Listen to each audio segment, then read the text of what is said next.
Malapit na ang Kapaskuhan. Malamig na ulit ang simoy ng hangin. Ngunit parang normal na araw na lamang. Hindi na natin nararamdaman yung tunay na ligaya tuwing Kapaskuhan.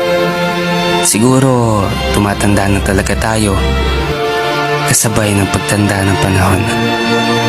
Maraming nagbabago, maraming lumilipas, maraming nawawala.